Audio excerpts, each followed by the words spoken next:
Hello friends, मैं हूँ Garima Verma. Welcome to my YouTube channel Garima maths classes. Guys, आज हम बात करेंगे बीएससी एग्रीकल्चर की बुक एलिमेंट्री मैथमेटिक्स के अंदर चैप्टर नंबर 4 यानी रेखा का समीकरण तथा आलेख।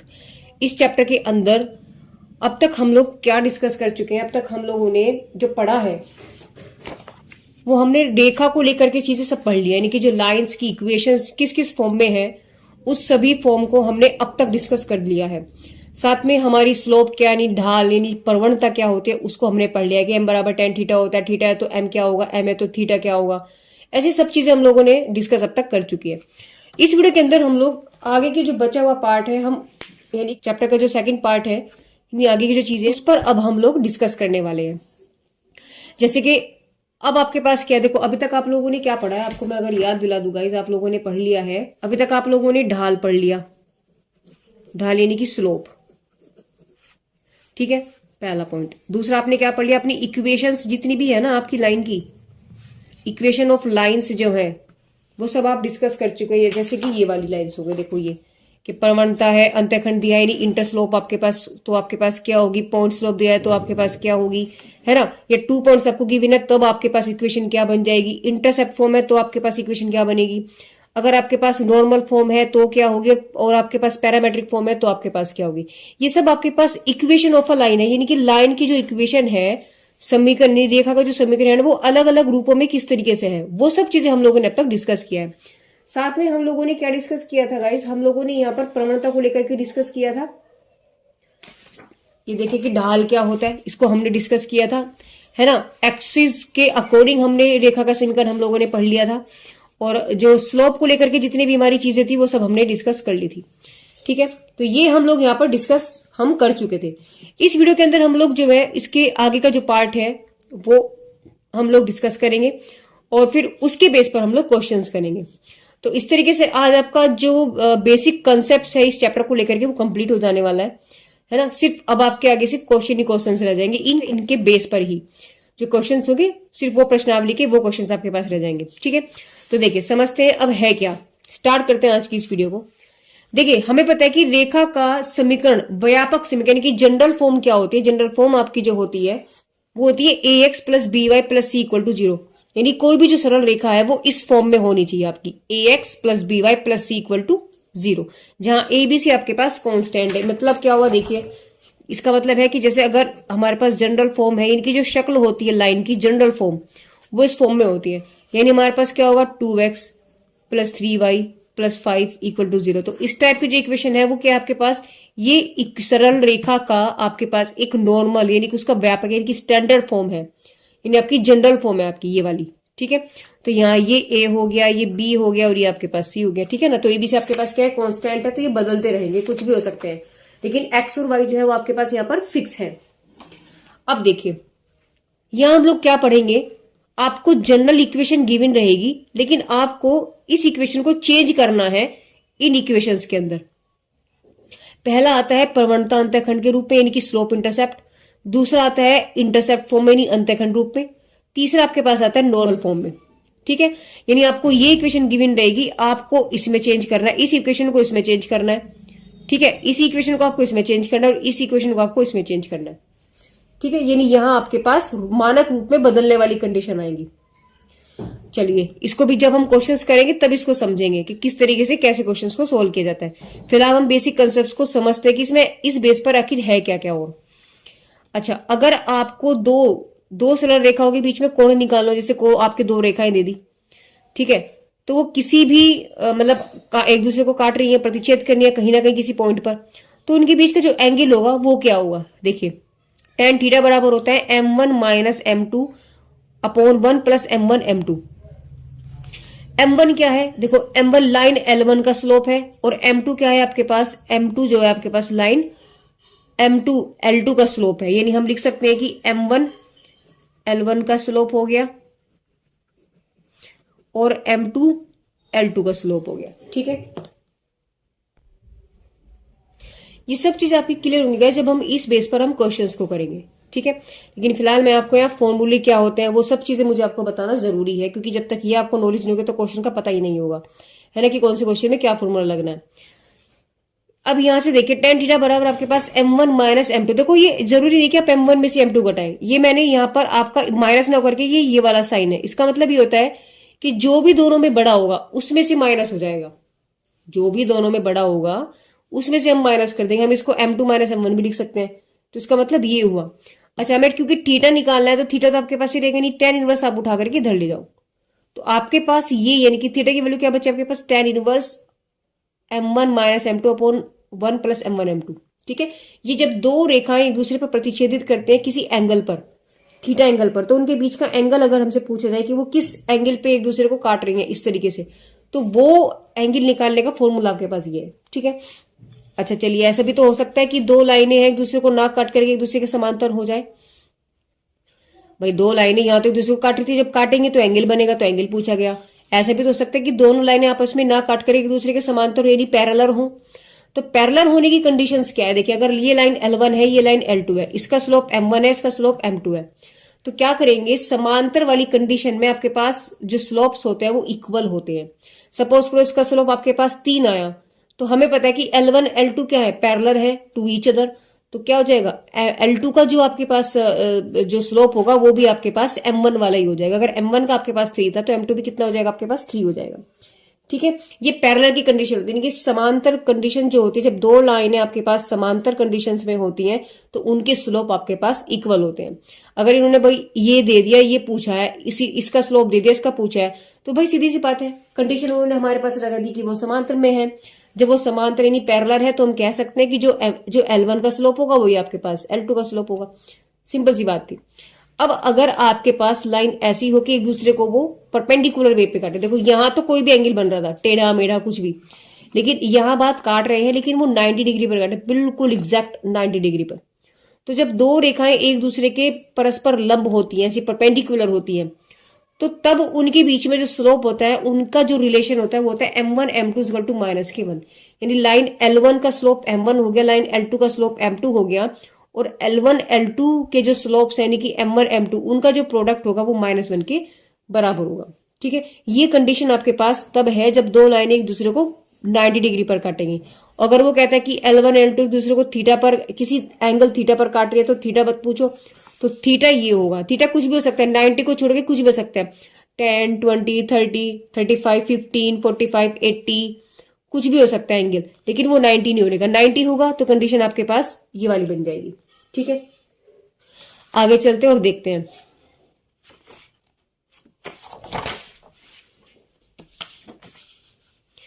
देखिए आपके इस चैप्टर का जो लास्ट कंसेप्ट है वो क्या है, उन्होंने बोला है लंब की लंबाई।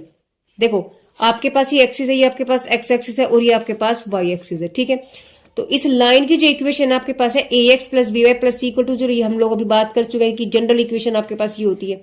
ठीक है, अब क्या है कि पॉइंट 0 0 यानी मूल बिंदु से हमने इस लाइन पर लंब डाल दिया इस तरीके से, है ना, लंब डाल यानी कि परपेंडिकुलर है इसके, तो यानी कि ये एंगल आपके पास 90 हो जाएंगे। तो इन्होंने पूछा कि ये जो लेंथ है यहां से यहां तक की वो क्या होगी, यानी लंब से डाला गया जो दूरी है वो क्या होगी किसी रेखा पर। तो वो डायरेक्टली आपके पास क्या हो जाता है, ax1 plus b y1 plus c का modulus upon a square plus b square का अंडर रूट, यानी ए बी सी क्या है आपके पास, देखो ए बी सी तो ये है इनके कॉन्स्टेंट, और x1 y1 क्या होंगे, जो जिस पॉइंट से आपको वो गिवन रहेगा वो ये वाला पॉइंट होगा, जरूरी नहीं वो मूल बिंदु हो, वो एनी अदर कोई भी पॉइंट आपके पास हो सकता है। तो वो जो गिवन पॉइंट होगा वो आपके पास x1 y1 होगा, और ए बी सी आपके पास गिवन लाइन के अंदर जो कांस्टेंट टर्म्स हैं ए बी सी वो वाले होंगे। ठीक है, तो ये आपका जो था इस चैप्टर के अंदर बचा हुआ जो आपके पास बेसिक कंसेप्ट था वो ये था। अब हम लोग बात करेंगे इन बेसिक कंसेप्ट पर यूज होने वाले क्वेश्चंस को लेकर के। ठीक है, तो चलिए प्रश्नावली की तरफ बढ़ते हैं। देखिए गाइस, क्वेश्चन नंबर 14 की अगर हम बात करते हैं तो 14 में इसने बोला है कि सरल रेखा आपको एक दी हुई है, इसने बोला है कि सरल रेखा ये इस पर लंब है, यानी सरल रेखा 3x minus 4y plus 7 equal to 0 पर लंब है तथा इतने बिंदु से होकर के जाती है, तो उस रेखा का समीकरण पूछा है। देखिए क्या इसने बोला है, देखो जब तक हम जो ये हमें कहता है उसको हम जब तक फिगर पर नहीं कन्वर्ट करते ना गाइज, क्वेश्चन होना थोड़ा मुश्किल है। तो जो वो कहता है पहले उसको फिगर एक शेप दे दो। इसने क्या बोला, एक सरल रेखा है, तो चलो भैया सरल रेखा बना लेते हैं। ये सरल रेखा क्या है आपके पास, 4y प्लस के 7 इक्वल टू 0। अब इसने क्या बोला, सरल रेखा पर लंब है, इस पर लंब है, ये बना दिया लंब, बना दिया लंब। अब तथा इस बिंदु से होकर जा रही है, यानी लंब भी है और इस बिंदु से होकर के जा रही है, -3 1 लंब भी है, वो रेखा जिसका मुझे समीकरण निकालना है, वो रेखा इस पर लंब भी है और इस बिंदु से होकर के जा रही है। तो इसका समीकरण बताओ, यानी इसका आपको समीकरण पूछा है उसने, क्या होगा। देखो कितना सिंपल क्वेश्चन है। फिगर हमने रफली बनाया, अब इसको अच्छे से कन्वर्ट करते हैं। देखिए ये आपके पास लाइन है, लाइन की इक्वेशन आपके पास क्या है, 3x - 4y + 7 = 0। अब इसने क्या बोला, उस पर लंब है, तो इस पर ये वाली रेखा लंब हो गई, यानी ये लाइन आपके पास L1 होगी, ये लाइन आपके पास L2 हो गई, और ये इस पर लंब है, और पॉइंट इससे होकर के जाते हैं -3 और 1। तो इन्होंने क्या है, इस इक्वेशन की, इस सरल रेखा की इक्वेशन पूछी है, ये तो पूछा है। अब देखो क्या करना है, हमें ये चीज पता है कि सरल रेखा का समीकरण क्या होता है। पहले तो रेखा का समीकरण निकालो। रेखा का समीकरण क्या होता है गाइस, अगर आपको याद हो,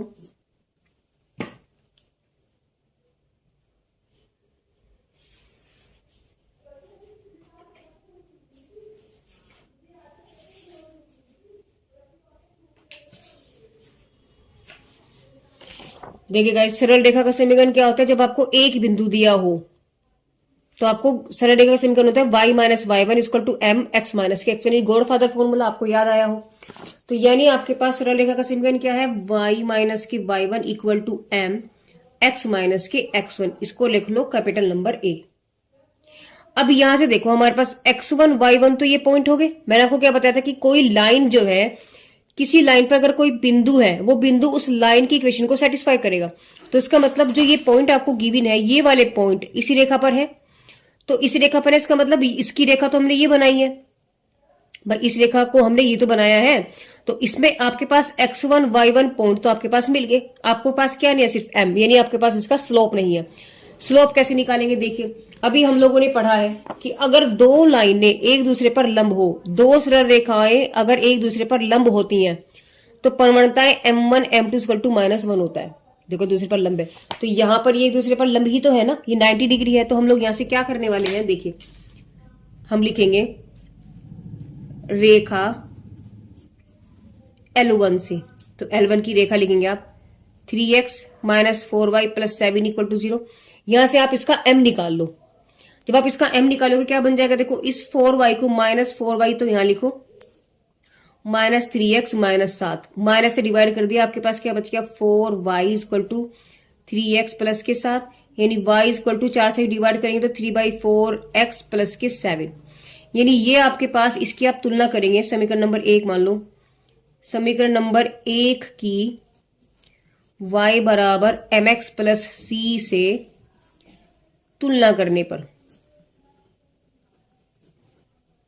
ठीक है, तुलना करने पर, तो L1 है, तो L1 से अब हमने तुलना की तो आपके पास क्या बन गया, यहां से तो कंपेयर जब हमने की तो आपके पास m निकल के आ गया 3/4, क्योंकि L1 है तो L1 का m1 हो जाएगा, तो m1 तो मेरे पास निकल गया, ठीक है। यानी इस रेखा का मेरे पास प्रवणता तो निकल गई, m = 3/4, यानी इस रेखा की जो प्रवणता यानी m1 बराबर कितने आपके पास 3/4, यानी स्लोप आपका निकल गया। तो इस लाइन के लिए ये तो इस लाइन का स्लोप है, और मुझे किस लाइन का चाहिए, इस लाइन का स्लोप। अब देखो लाइन, हमें पता है कि लाइन यानी कि रेखा L1 परपेंडिकुलर है लाइन इस पर, तो प्रतिबंध क्या होता है, अभी हम लोगों ने डिस्कस किया था, अभी तो हमने बताया था आपको प्रतिबंध क्या होता है। जब दोनों एक लाइन है एक दूसरे पर परपेंडिकुलर होती है तो प्रतिबंध होता है m1 m2 = -1। तो यहां से हम लोग लिखेंगे, माना L2 रेखा की प्रवणता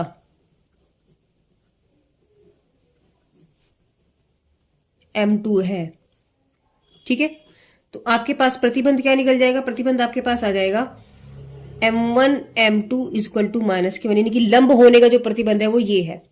तो अब यहां देखिए m1 की वैल्यू क्या है आपके पास 3/4, तो यहां लिखेंगे आप 3/4, m2 = -1, तो यहां से आपके पास m2 क्या निकल गया, इसे आप उधर ले जाओगे तो -4/3 हो गया, 4/3 हो गया, तो निकल गया m2, और m2 इस लाइन L2 का आपके पास स्लोप था।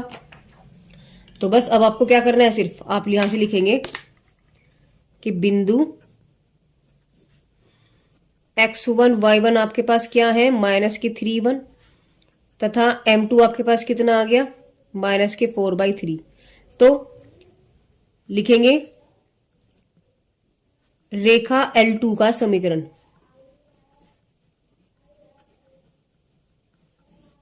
क्या बन गया, y माइनस के y1 equal to m x minus के x1। तो y माइनस y1 कितना हो गया आपके पास 1 इक्वल टू m की वैल्यू आपके पास माइनस के 4/3, x माइनस x1 की वैल्यू कितनी है आपके पास -3 का मतलब +3 हो गया। इस 3 को उठाओ इधर ले जाओ तो आपके पास हो गया 3 y माइनस के 1 इक्वल टू माइनस के 4 x प्लस के 3।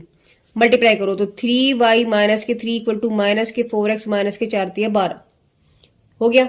अब इस सारे को उठाओ इधर ले जाओ, क्योंकि हमारे पास जनरल फॉर्मूला क्या होता है, तो जनरल फॉर्म हमारे पास क्या होती है, ax plus by plus c equal to 0। आज तो हमने डिस्कस किया है इस चीज को लेकर के। देखिए सामान्य रूपरेखा का क्या होता है, ax plus by plus c। तो इस फॉर्म में हम इसको लिखेंगे, यानी x आपको सब चीजें पॉजिटिव में चाहिए और इसको उठा करके इधर ले आओ। तो आप इसको उठाए और आप इधर ले आए तो आपके पास बन गया 4x प्लस के 12, और ये तो आपके पास है प्लस के 3y माइनस के 3 इक्वल टू 0, यानी 4x प्लस के 3y और 12 में से 3 गए, आपके पास बचता है प्लस के 9 इक्वल टू 0। और यही आपके पास अभीष्ट रेखा का समीकरण बन जाएगा। तो आपके पास अभीष्ट रेखा का समीकरण क्या है, यही आपके पास क्या है, अभीष्ट रेखा L2 का समीकरण। बस हो गया क्वेश्चन। ठीक है, देखिए फिर से एक बार समझते हैं इसमें क्या किया हमने। इसने बोला था कि सरल रेखा पर लंब है, सरल रेखा इतने पर तो लंब है और इस बिंदु से होकर के जाती है, उस रेखा का समीकरण बताओ।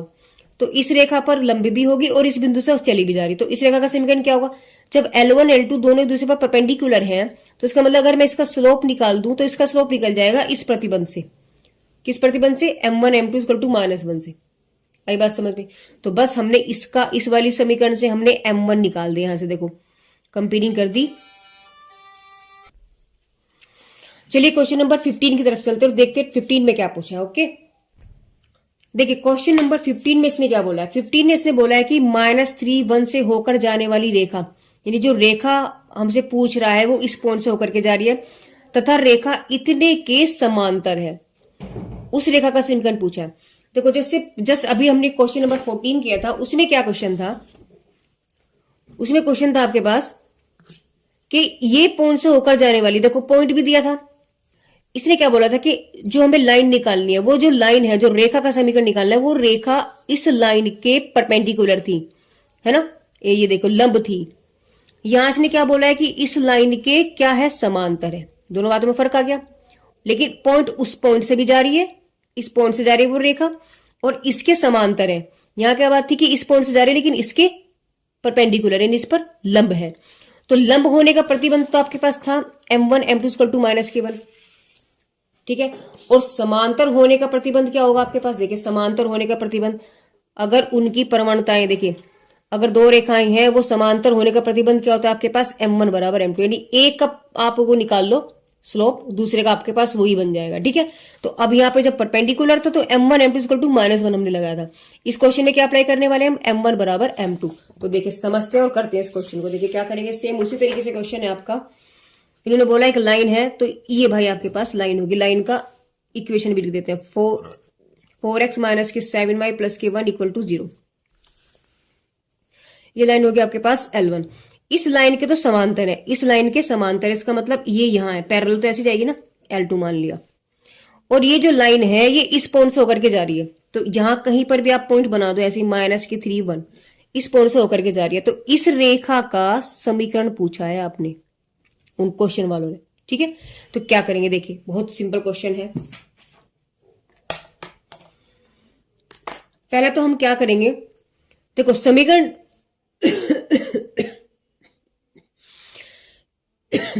रेखा का समीकरण निकालने के लिए हमें ये चीज पता है कि रेखा का जो समीकरण होता है वो होता क्या है। देखिए रेखा का समीकरण क्या होता है, y माइनस के y1 m x माइनस के x1 कैपिटल A इसको मान लीजिए, इक्वेशन ये होती है। अब इस इक्वेशन के लिए हमें y1 x1 तो पता है, ये जो पॉइंट हुआ ये हमारे पास x1 y1 हुआ, ये पॉइंट जो आपके पास क्या है x1 y1 है, ठीक है ना, ये पॉइंट जो होंगे। हमें क्या चाहिए, सिर्फ m, हमें क्या चाहिए, एम। एम निकालने के लिए उसने कंडीशन दे दी कि दोनों लाइन आपस में समांतर है। तो हम यहां से क्या करेंगे, लिखेंगे रेखा L1 से, L1 से, तो रेखा L1 की प्रवणता निकाल लो पहले आप। तो आपके पास L1 है 4x माइनस के 7y प्लस के 1 इक्वल टू 0। सेम यानी 7y equal to 4x plus के 1 हमने लिखा। यहां से y बराबर आपके पास 4/7 x प्लस के 1/7 आ गया, यानी इसे लिख लो 1। तो समीकरण 1 की यानी समीकरण 1 की y बराबर mx प्लस c से तुलना करने पर,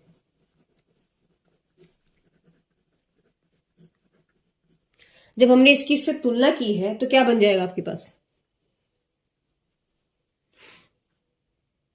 ये देखिए जब हम इसकी तुलना इसमें करेंगे तो आपके पास देखिए m बराबर क्या बन जाएगा, देखो m एक्स सी, तो m एक्स सी, तो m और रेखा क्या है आपके पास L1 है, L1 से क्या बनेगा m1, यानी इसका स्लोप m1, इसका स्लोप m2। तो m1 बराबर आपके पास कितना आ गया, 4/7 आपके पास m1 आ गया। ठीक है, अब बात करते हैं रेखा m2 की, यानी L2 की प्रवणता लेखा करेंगे। रेखा L2 की प्रवणता माना कितनी है, m2। अब हमें पता है कि रेखा L1 समांतर है रेखा L2 के, तो समांतर होने का प्रतिबंध क्या है, L1 समांतर L2 यानी होने का प्रतिबंध।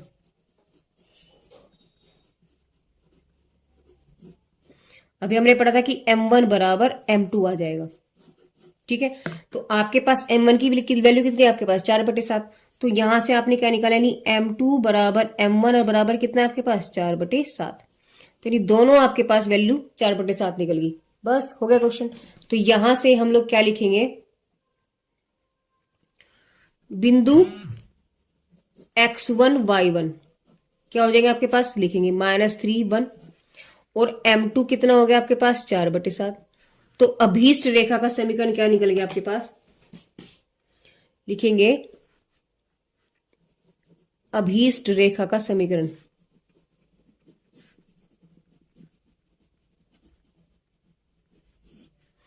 रख दो वैल्यू, क्या हो जाएगा y माइनस के y1 equal to m x minus के x1। तो उठाओ और वैल्यू रख दो, तो y माइनस y1 कितना हो गया आपके पास 1, m की वैल्यू कितनी है आपके पास 4/7, x की वैल्यू कितनी है आपके पास, x तो x ही रहेगा, और x1 है -3 यानी प्लस के 3, 7 की वैल्यू मल्टीप्लाई करेंगे इधर, 4x प्लस के 3 हो गया, मल्टीप्लाई करो आपके पास हो गया 7y माइनस के 7 इक्वल टू 4x प्लस के 4 दिया 12। अब मैंने आपको क्या बोला था, जनरल फॉर्मूला क्या होता है, यानी सामान्य रूप क्या होता है आपके पास, सामान्य रूप होता है ax प्लस by प्लस के c बराबर 0। तो इक्वेशन को हमें ये रूप देना है, तो यहां से देखो ax आ रहा है यानी पॉजिटिव, फिर y आ रहा है, फिर c आ रहा है, तो ax को सेम यानी इसको यहीं रखे 4x प्लस 12 धरे को, इस सारे को उठा उधर ले जाओ, तो माइनस के 7y प्लस के 7 इक्वल टू 0। अब क्या करेंगे, कंडीशन बदल दो, 4x माइनस 7y और प्लस के 12 और 7 आपके पास हो गए 19 इक्वल टू 0। और ये क्या हो गया आपके पास, अभीष्ट समीकरण, ये क्या आपके पास रेखा का समीकरण। देखो बिल्कुल क्वेश्चन नंबर 14 की तरह था, सिर्फ फर्क क्या हुआ, इसने यहाँ कंडीशन समांतर दे दी, वहां उसने क्या दिया था आपको पैरेलल, वो दिया था परपेंडिकुलर। परपेंडिकुलर था इसलिए m1 m2 is equal to -1 था। अब यहाँ समांतर है तो कंडीशन बस ये लगी m1 बराबर m2, हमने m2 ऐसे निकाला। ठीक है, चलिए क्वेश्चन नंबर 16 की तरफ चलते हैं। क्वेश्चन नंबर 16 में इसने क्या बोला, इसने बोला है कि उस सरल रेखा का समीकरण आपको ज्ञात करना है जो बिंदु इतने से तो होकर के जाता है। ठीक है, यानी एक सरल रेखा है,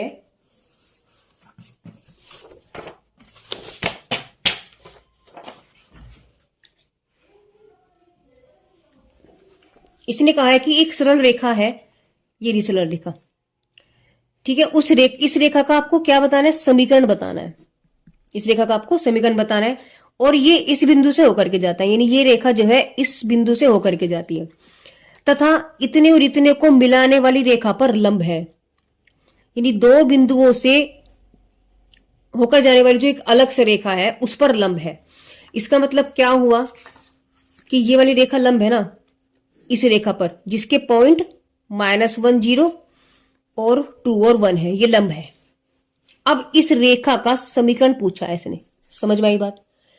इसने दिया था कि भैया उस रेखा का समीकरण निकालने के लिए इस रेखा का आपको समीकरण निकालना है जो इस बिंदु से होकर के जाता है। इतनी बात तो क्लियर हो गई। अब इसने बोला है तथा इन बिंदुओं से जो जाने वाली रेखा है उस पर लंब है, तो इन बिंदुओं से जाने वाली रेखा तो ये वाली होगी, इस पर लंब है। अब बताओ इसका समीकरण क्या हो? कितना आसान क्वेश्चन है। पहले में क्या करना पड़ेगा, देखो ये तो आपको समझ में आ गया होगी। जब लंब वाली कंडीशन यानी परपेंडिकुलर वाली कंडीशन है उसमें स्लोप आपके क्या होते हैं, m1 m2 इक्वल टू -1 वाली प्रतिबंध होता है। यानी अगर इनमें से अगर इस रेखा का मुझे स्लोप पता चल जाए, इस रेखा का, ठीक है, यानी ये आपके पास L1 है और ये आपके पास L2, अगर L1 का स्लोप m1 मुझे पता लग जाए तो m2 तो निकल जाएगा इस वाली फॉर्म से। बात क्लियर है? और इस रेखा के लिए मुझे सबसे पहले क्या चाहिए, स्लोप ही चाहिए, क्योंकि रेखा का समीकरण क्या होता है, y minus y1 m x minus के x1। तो स्लोप तो मेरे पास इस रेखा का स्लोप तो मेरे पास निकल गया। कैसे? अगर मैं इस रेखा का निकाल दूं स्लोप m1, ठीक है, और मुझे पता है कि L1 L2 परपेंडिकुलर है, L1 L2 परपेंडिकुलर है, तो स्लोप m1 m2 बराबर -1 होगा। तो अगर मेरे पास m1 निकल गया तो m2 अपना आप निकल गया, -1/m1 करके निकल गया। अब यानी कि मेरे पास m2 भी निकल गया। अब चाहिए मुझे x1 y1। तो इस रेखा पर पॉइंट क्या दे रखे आपको, ये रे, तो पॉइंट आपके पास ऑलरेडी गिवन है, तो बस रखनी है वैल्यू, सोल्व करना है। तो हमें क्या करना है यहां से, सिर्फ देखिए क्या करेंगे, पहले फिगर को बना लेते हैं, है ना, फिगर जरूरी है। पहले यहां से स्टार्ट करेंगे। देखो दो बिंदुओं को मिलाने वाली रेखा, तो दो बिंदुओं को मिलाने वाली रेखा बना दो। ये दो बिंदु आपके पास हो गए -1 0 2 और 1। इस लाइन का नाम है आपके पास L1। इस पर जो वो है रेखा वो लंब है, ये हो गया आपके पास लंब, ठीक है। और इस बिंदु से होकर के जा रही है -3 और 1, ये तो है सरल रेखा का समीकरण। तो इस रेखा का आपसे क्या पूछा उसने, समीकरण पूछा, और ये आपके पास लंब, लाइन का नाम हो गया L2। देखो कितना सिंपल क्वेश्चन है। क्या करेंगे पहले,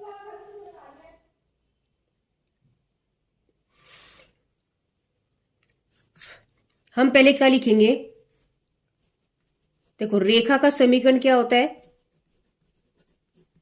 अब तो याद हो गया होगा, y माइनस के y1 equal to m x minus के x1, समीकरण नंबर ए मान लो इसको।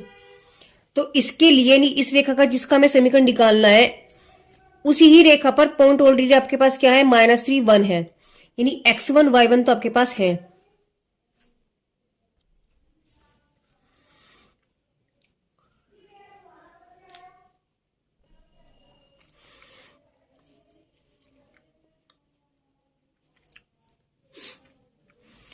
हमें सिर्फ अब क्या चाहिए, हमें चाहिए m, यानी इस रेखा के लिए हमारे पास x1 y1 तो ऑलरेडी है, हमें सिर्फ क्या चाहिए अब m निकालने के लिए इस रेखा का m कैसे निकाल सकते हैं, पहले मैं इसका m निकाल दूं। तो हम पहले क्या करेंगे, यहां से लिखेंगे रेखा L1 की प्रवणता,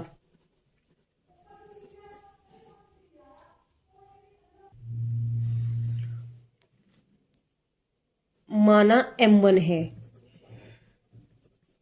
तो m1 बराबर आपके पास क्या होता है, y2 minus y1 upon x2 minus x1। जब दो बिंदु आपको दिए हुए होते हैं तब आपके पास प्रवणता क्या होती है, आपके पास y2 minus y1 upon x2 minus x1।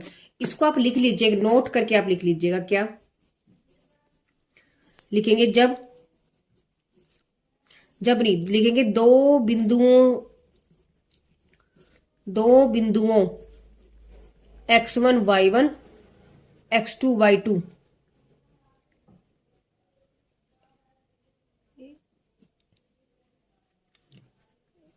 दो बिंदुओं से जाने वाली रेखा की प्रवणता, जाने वाली रेखा की प्रवणता क्या होती है, m बराबर y2 minus y1 upon x2 minus x1। ये नोट आप इसमें लिख लीजिए। ये आपको हमने वैसे जब आपको बेसिक हमने समझाया था तब आपको हमने चीजें सब पढ़ाई थी, लेकिन मैं उसको एक बार फिर से आपको मैं दिखा देती हूँ। देखिए जब आपको दो बिंदु दियो, जब दो बिंदुओं x1 x2 को मिलाने वाली रेखा की प्रवणता क्या होती है, देखिए m बराबर y2 minus y1 upon x2 minus x1। तो यही फॉर्मूला मैंने आपका यहाँ पर यूज किया है। अब देखिए, तो यहां से आपके पास m1 कितना बन जाएगा, हम लोग क्या कर लेते हैं, इसको मान लेते हैं x1 y1, ये हो गया आपके पास x2 y2।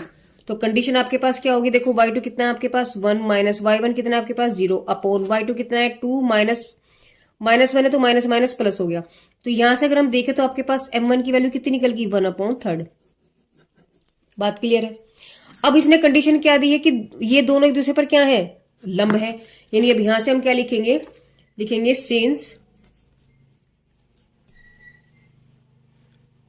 सिंस रेखा L1 तथा L2 एक दूसरे पर लंब है, that is L1 perpendicular to L2।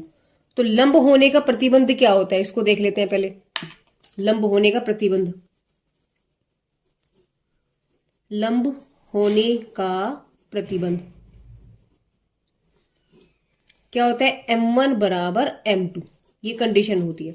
तो यहां से अगर हम देखें आपके पास देखो m1 की वैल्यू आपके पास 1 अपॉन थर्ड आई है, तो यहां से m2 क्या निकल गया आपके पास, यानी आपके पास m1 बराबर m2 बराबर आपके पास निकल गया 1 अपॉन थर्ड। तो भैया m2 आपके पास निकल गया। अब अभीष्ट रेखा का समीकरण क्या बन जाएगा आपके पास, यानी अभीष्ट रेखा का समीकरण, रेखा तो आपके पास ये है ही, क्या होती है y minus y1 equal to m x minus के x1। तो अब यहां पर आप m2 लिखेंगे इसको, क्योंकि हमें लाइन 2 का निकालना है। तो अभीष्ट रेखा का समीकरण यानी कि रेखा L2 का समीकरण, यानी रेखा आप इसको लिखे L2 का समीकरण। तो देखिए आपके पास यहां से अगर हम देखें तो देखिए x1 y1 आपके पास क्या है, ये रहा पॉइंट -3 1, और m2 क्या आपके पास 1 अपॉन थर्ड, रख दो उसमें, इसे में कैपिटल A में रख दो। तो लिखेंगे फ्रॉम कैपिटल A, तो y माइनस y1 कितना आपके पास 1, m2 की value 1 upon third, x minus x1 कितना है -3 का मतलब +3। तो वैल्यू आपके पास क्या बन जाएगी, इस 3 को धर ले जाओ तो 3 y minus 1 equal to 1 x plus 3, यानी 3y माइनस के 3 इक्वल टू x प्लस के 3। और जनरल फॉर्म आपके पास क्या होती है, सामान्य रूप क्या होता है लाइन का, ax plus by plus c equal to 0, हमने आपको भी बताया था। तो इसको हम इस फॉर्म में लेकर के जाना पड़ेगा, यानी आपके पास इसको तो ही रहने दो, इसको उठाओ उधर ले जाओ, तो क्या बन जाएगा आपके पास x प्लस के 3 माइनस 3y प्लस के 3 इक्वल टू 0, यानी x माइनस के 3y प्लस के 6 इक्वल टू 0। तो आपके पास अभीष्ट रेखा का जो समीकरण आया है, यहां लिखेंगे रेखा L2 का समीकरण। ठीक है, देखो बिल्कुल सिंपल क्वेश्चन था और कुछ नहीं था। चलिए क्वेश्चन नंबर 17 देखते हैं। देखिए क्वेश्चन नंबर 17 में इसने क्या कहा है, 17 में इसने बोला कि मूल बिंदु का मतलब आप समझ गए होंगे, मूल बिंदु का मतलब आपके पास हुआ 0 0, है ना।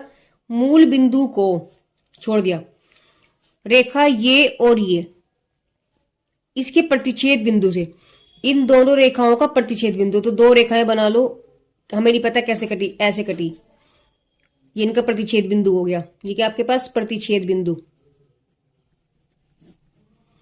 प्रतिच्छेद बिंदु का मतलब इंटरसेक्ट पॉइंट, क्या हो गया इंटरसेक्ट पॉइंट। और एक लाइन आपके पास ये होगी x plus y equal to 7, और एक लाइन आपके पास होगी 2x प्लस के 3y इक्वल टू 4। समझ लो, इन दोनों लाइन का जो प्रतिच्छेद बिंदु है वो, इनसे जाने वाली रेखा का समीकरण, इन दो बिंदुओं से जाने वाली रेखा का समीकरण, यानी इसका समीकरण पूछा है, इसका समीकरण पूछा है। देखो जब तक आप फिगर नहीं बनाओगे ना गाइस, आपको क्वेश्चन समझ में नहीं आएगा कि हमें क्या निकालना और हमसे क्या पूछा है और हमें क्या दिया है। इसलिए पहला पॉइंट आपका यही है कि आप पहले फिगर को बनाने की कोशिश करें। एक बार अगर फिगर बन गया ना, आपके पास क्वेश्चन सॉल्व हो जाएगा, कोई प्रॉब्लम ही नहीं है उसमें। ठीक है ना। तो देखो फिर से समझो, इसने क्या बोला था, इसने बोला मूल बिंदु को प्रतिच्छेद बिंदु से मिलाने वाली रेखा का समीकरण। तो मूल बिंदु को प्रतिच्छेद बिंदु से मिलाने वाली रेखा का समीकरण बताना है, और प्रतिच्छेद बिंदु किसका है, इन दो रेखाओं का। समझ में आई बात। तो देखिए कैसे करेंगे, पहले हम फिगर बना लेते हैं और उसके बाद हम आगे की डिस्कस को करेंगे। तो पॉइंट आपके पास मूल बिंदु तो ये होगा भैया, मूल बिंदु हो गया आपके पास 0 0, और ये आपके पास प्रतिच्छेद बिंदु हो गया, इसको भी लिख लो यहाँ, प्रतिच्छेद बिंदु। तो ये ऐसे हो गया। और प्रतिच्छेद बिंदु किस किस का है आपके पास, इसे रेड से बना लेते, चलो हरे से बना लेते हैं ना। दो रेखाओं का, एक रेखा ये गई और एक रेखा ये गई, ठीक है। इसका समीकरण यहां लिख लेते हैं, x + y = 7। और इस रेखा का समीकरण यहां लिख लेते हैं 2x + 3y = 4। देखिए समझ में आई बात आपको। तो इन दो रेखाओं का जो प्रतिच्छेद बिंदु है, उससे जाने वाली जो मूल बिंदु तक पहुंचती हो, उसके आपको समीकरण बताना है। तो इसका क्या पूछा है उसने, समीकरण पूछा है। कितना आसान क्वेश्चन है। देखिए क्या कर सकते हैं हम लोग। पहला काम मेरा क्या है, ये प्रतिच्छेद बिंदु को निकालना। पहला काम क्या है मेरा, ये प्रतिच्छेद बिंदु को निकालना। तो निकालेंगे, लिखेंगे सबसे पहले प्रतिच्छेद बिंदु ज्ञात करना। तो प्रतिच्छेद बिंदु कैसे निकलता है, लिखे लाइन लिखे आप, आपके पास लाइन है 2x + 3y = 4। दूसरी लाइन आपके पास x + y = 7। अब आपने क्लास 10th में आपने क्लास 10th में आपने गाइस प्रतिस्थापन विधि या फिर एलिमिनेशन मेथड यानी कि विस्थापित विधि,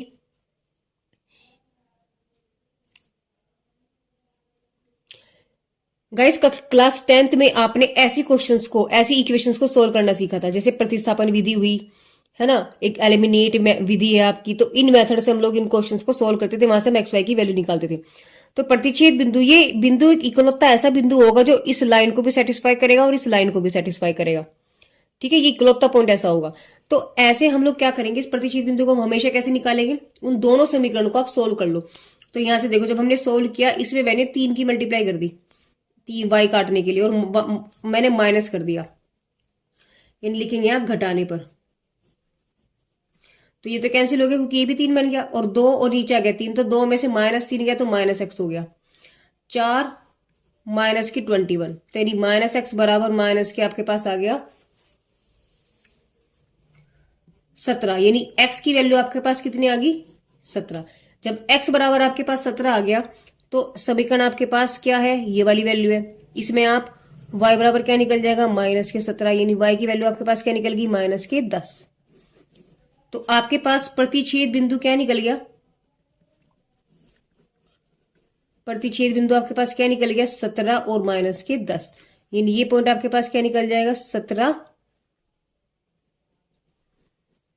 और -10। अब इन दो पॉइंट से हम क्या निकालेंगे, क्योंकि मुझे इसका समीकरण निकालना है। और रेखा का समीकरण आपको हमने आपको बताया था, रेखा का समीकरण क्या होता है, रेखा का समीकरण होता है y - के y1 m x - के x1।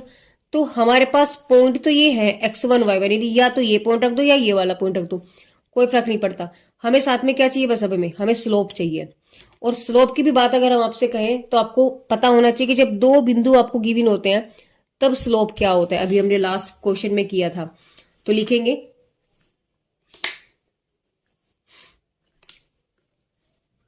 कि बिंदु 0 0 तथा 17 - 10 से जाने वाली रेखा की प्रवणता,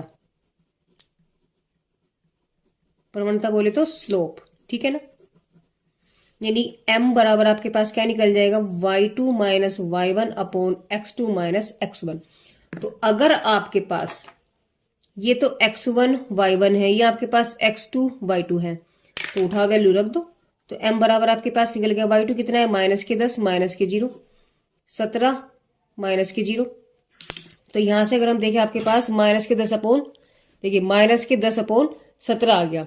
तो यहां से आपके पास स्लोप क्या निकल गया, यानी प्रवणता आपके पास क्या निकल गई, प्रवणता यानी कि स्लोप, यानी कि m बराबर आपके पास आ गया -10 अपॉन 17, ठीक है। तो अभीष्ट रेखा का समीकरण आपके पास क्या बन जाएगा, तो आप इसको नाम भी चाहे रख सकते हो a, और ये पॉइंट रख लो आप यहां से b। तो रेखा ए बी का समीकरण, रेखा ए बी का समीकरण क्या बन जाएगा आपके पास, देखिए आप इस समीकरण में पॉइंट चाहे कुछ भी रख लो। देखो समीकरण आपके पास होती है y माइनस के y1 m x माइनस के x1। तो यहां से आपके पास m की वैल्यू तो क्या है माइनस के 10/17 और x1 y1 जो होता है ना गाइज, आप चाहे तो ये पॉइंट ले लो चाहे आप ये वाला पॉइंट ले लो, कोई फर्क नहीं पड़ता। तो मैंने तो 0 0 ले लिए, उठा करके वैल्यू रख दो कैपिटल ए में। तो लिखेंगे फ्रॉम कैपिटल ए। तो y माइनस y1 वैल्यू कितनी है 0, m की वैल्यू माइनस के 10/17, ये कितना हो गया आपके पास x माइनस के x1 आपके पास 0। तो यहां से 17 की मल्टीप्लाई करो तो 17y is equal to minus के 10x, इसको उठाओ इधर ले जाओ तो 10x प्लस के 17y और इक्वल टू 0। और गाइज यही आपके पास जो है अभीष्ट समीकरण होगा। ठीक है,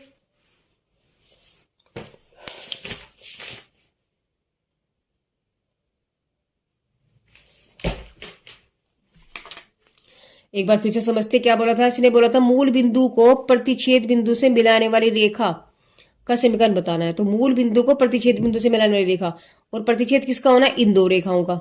तो मैंने प्रतिच्छेद बिंदु निकालने के लिए दोनों को मैंने सोल्व किया, एक्स और वाई निकल गए। जब एक्स वाई वाई निकल गए मेरे पास पॉइंट निकल गया। अब दोनों पॉइंट से मैंने पहले स्लोप निकाला एम, ये देखिए मैंने एम निकाला, यानी एम आपके पास आ गया माइनस के 10/17। एम निकालने के बाद रेखा का समीकरण होता है y minus y one equal to m x minus x one, उठा करके वैल्यू रख दी। एम तो ये है और x1 y1 इन दोनों में से कोई सा भी पॉइंट रख दो, दोनों सेटिस्फाई करेंगे, दोनों से आंसर आपका सेम आएगा। ठीक है, क्वेश्चन नंबर 19 में क्या बोला, देखिए 19 में इसने बोला है कि इतने बिंदु से सरल रेखा इतने पर डाले गए लंब की लंबाई। समझिए क्या बोला इसने बोला है ये एक बिंदु है 4 2, और इस बिंदु से इस रेखा पर, ये रेखा है आपके पास क्या 3x minus 4y minus 7 equal to 0, इस पर लंब डाल दिया, ये लंब डाल दिया। तो इस लंब की लंबाई पूछी है, इस लंब की लंबाई। तो यहां से हम इसको ऐसे लिख सकते हैं, देखो ये लंबाई, ये लंबाई आपसे पूछी है। अब जरा देखिए, हमने नोट लिखते हैं पहले। देखो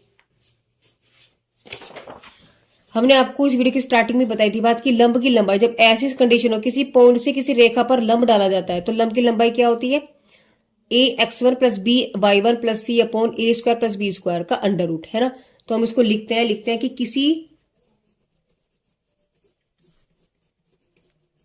किसी बिंदु x1 y1 से एक सरल रेखा यानी ax plus B Y plus c बराबर 0 पर डाले गए लंब की लंबाई क्या हो जाएगी आपके पास लंबाई, यानी कि P बराबर आपके पास होता है modulus of ax1 plus B y one plus c upon under root के अंदर a square plus b square. यानी कि फिगर समझ लेते हैं, अगर ये आपके पास पॉइंट है x1 y1 और ये इक्वेशन आपके पास ax plus B Y plus की सी है, तो P जो ये P डिस्टेंस है वो ये होगा, यानी P का जो मान होगा वो ये होगा। तो सेम सिचुएशन वही यहां पर है आपके पास। तो हम लोग क्या करेंगे, सिंपल सा काम है इसमें, तो लिखेंगे लंब की लंबाई, और इसको ना एक बॉक्स में बंद कर देते हैं ऐसे, क्योंकि ये तो मैंने एक नोट आपको बताया कि कंडीशन ये होती है। तो लिखेंगे लंब की लंबाई, फॉर्मूला क्या आपके पास, देखिए modulus of a x1 plus B y one plus c upon under root के अंदर a square plus b square, ये होता है। अब गिवन लिखेंगे दी हुई रेखा क्या है आपके पास, दी हुई रेखा का समीकरण क्या है, समीकरण है आपके पास 3x माइनस 4y माइनस के साथ बराबर 0। तो इस समीकरण की इसकी तुलना किससे करेंगे हम, ax plus B Y plus c बराबर 0 से करने पर, तो यहां से आपके पास a बराबर 3 निकल जाएगा, b बराबर -4 निकल जाएगा और c बराबर -7 निकल जाएगा। देखो कंपेयरिंग करो आप यहां से ये देखिएगा, ये आपके पास ए हो गया, ये आपके पास बी हो गया और ये आपके पास सी हो गया। ठीक है ना, तो ए बी सी निकल गए। जब आपके पास ए बी सी निकल गए तथा लिखेंगे बिंदु x1 y1 क्या है आपके पास, ये वाला बिंदु हो जाएगा। देखो 4 2, तो लिखेंगे डाले गए लंब की लंबाई, डाले गए लंब की लंबाई। देखिए फॉर्मूला आपके पास ये था, क्या होता है, modulus of a x1 plus b y1 plus c modulus upon under root के अंदर ए स्क्वायर प्लस के बी स्क्वायर। तो समीकरण क्या आपके पास रेखा की, वो ये वाली है। तो इसमें रखेंगे 3 और यानी यहां आप करेंगे आप इसको x1 की वैल्यू क्या आपके पास, देखो यहां रखो 4, फिर है माइनस के, देखो यहाँ ये देखिए मैं ऐसे समझाती हूं, ये आपके पास लाइन होगी 3x माइनस 4y माइनस 7, तो इसको आप यहां लिखेंगे और x y क्या होंगे आपके पास, वो वैल्यू हो जाएंगी ये वाली। तो हमने क्या रखा, देखो a की वैल्यू रखी और x1 y1 ये रखा, यानी ये आपके पास x है और ये आपके पास y है, और a b c आपके पास ये a b c। ठीक है, तो हमने वैल्यू रखी यहां से। तो आपके पास देखिए a की वैल्यू 3 है, ये आपके पास 4 है, फिर b की वैल्यू कितनी, देखो जरा यहाँ b वैल्यू कितना आपके दे रहा माइनस के 4, फिर y वैल्यू कितना दे रहा आपके पास 2, तो 4 इंटू 2, और देखो c की वैल्यू कितनी आपके पास माइनस के साथ, तो यहाँ रखेंगे माइनस के साथ अपॉन अंडर रूट के अंदर। a की वैल्यू कितनी 3 और b की वैल्यू 4, तो क्या हो जाएगा 3 का स्क्वायर प्लस माइनस 4 का स्क्वायर। तो ऊपर वैल्यू आ गई 3 चौक 12 माइनस 4 दूनी 8 minus 7 upon under root 3 3 9 plus 16, यानी आपके पास आ गया 12 माइनस के 15 अपॉन अंडर रूट 25, यानी वैल्यू आपके पास आ गई माइनस के 3 अपॉन 5। तो जो लंब की लंबाई है वो क्या गया आपके पास माइनस के 3/5। अब देखो क्योंकि यहां पर आपका लग रहा था मॉडुलस, ये मॉडुलस था, और मॉडुलस का मतलब आपके पास वैल्यू क्या बचेगी प्लस, तो लंब की जो लंबाई आपके पास फाइनली आई, यानी लंब की जो लंबाई आई आपके पास निकल के वो 3/5 इकाई आ गई, और यही आंसर इसने पूछा था। देखो क्या किया हमने, फिर से एक बार समझ लेते हैं भाई। 42 या सॉरी बिंदु 4 और 2 से सरल रेखा इतने पर लंब डाला गया, इस बिंदु से इस पर लंब डाला, तो लंब की लंबाई वो निकालनी। ये आपके पास पॉइंट बन जाएंगे x1, ये बन जाएगा आपके पास y1, यहां से ये वैल्यू a है, ये वैल्यू b है और ये वैल्यू आपके पास c है। सब क्लियर है, a b c उठाओ और वैल्यूज में रख दो, बस कैलकुलेट किया, क्वेश्चन का आंसर आपके पास क्या निकल गया 3/5। देखो सिर्फ आपको एक कंसेप्ट को समझना है, फॉर्मूला आपके पास याद होना चाहिए, फिगर आप पे बनाना आना चाहिए, ये सब चीजें आपके पास आएगी तो क्वेश्चन कुछ ही नहीं है, क्वेश्चन में कुछ नहीं बचा, सब कुछ हो गया।